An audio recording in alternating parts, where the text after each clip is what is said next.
बाण घेऊन त्या मृगाचा मागोवा घेत धावले. श्रीरामांचा बाण वरमी लागून तो मायावी मारीच, हे सीते, हे लक्ष्मणा, धावा धावा असं मानवी आवाजात ओरडला. श्रीरामांनाच काही अपघात झालाय की काय असं वाटून सीतेने लक्ष्मणाला त्यांच्या शोधार्थ पाठवलं. सीता पर्णकुटीत एकटीच आहे ही संधी साधून रावण ब्राह्मणाचे रूप धारण करून तिथे आला. पतिव्रता मैथिलीच्या गयावयांना न जुमानता रावणाने तिला उचललं आणि लंकापुरीचा रस्ता धरला. राम लक्ष्मण धावतच पर्णकुटीजवळ पोचले आणि सीता नाहीशी झालेली पाहून सर्वत्र तिला हाका मारू लागले. विरहाने व्याकुळ झालेल्या श्रीरामांनी लता, वृक्षे, नद्या, वेली सगळ्यांना हा आर्त प्रश्न विचारला. तितक्यात सीतेच्या वेणीतील फुले मार्गात सांडलेली त्यांना दिसली आणि जवळच रक्तबंबाळ झालेला पक्षीश्रेष्ठ जटायू तो जमिनीवर शेवटच्या घटका मोजत होता. सीतेला रावणाने पळवलं आणि मी त्याचा विरोध केला तर त्यांनी बघा माझे पंखच छाटून टाकले असं सांगतच जटायूने प्राण सोडला.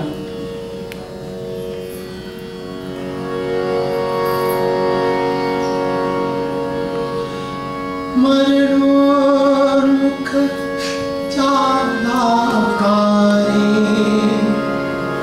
मानसी पुन्हा अडविता खलासी पडलो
जाणे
सीतेच्या शोधार्थ राम लक्ष्मण पंपा सरोवराच्या तीरावर असलेल्या शबरीच्या आश्रमी पोहोचले.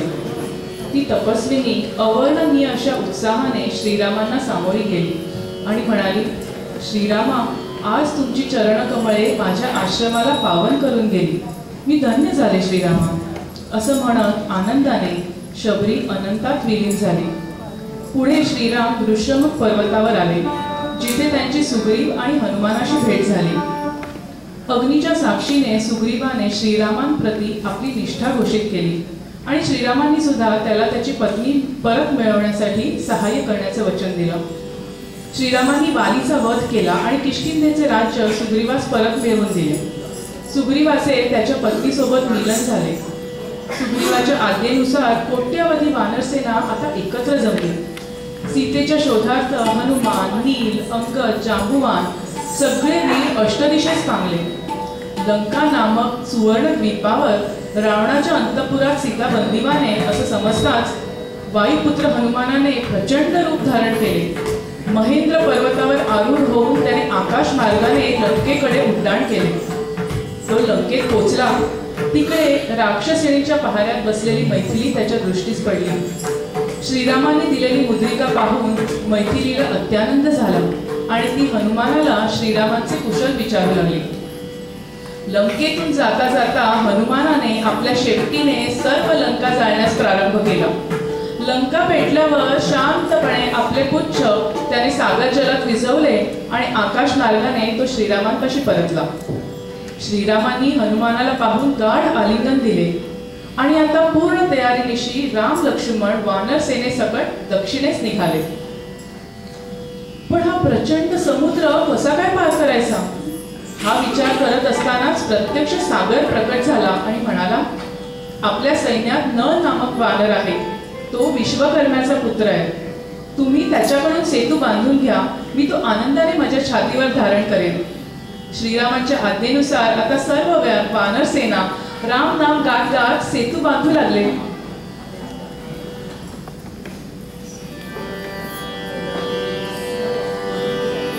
सेतू बांधा रे, सेतू बांधा रे, सेतू बांधा रे, सेतू बांधा रे, सेतू बांधा रे सारे, सेतू बांधा रे सारे, सेतू बांधा रे सारे, राम रामचंद्र की जय.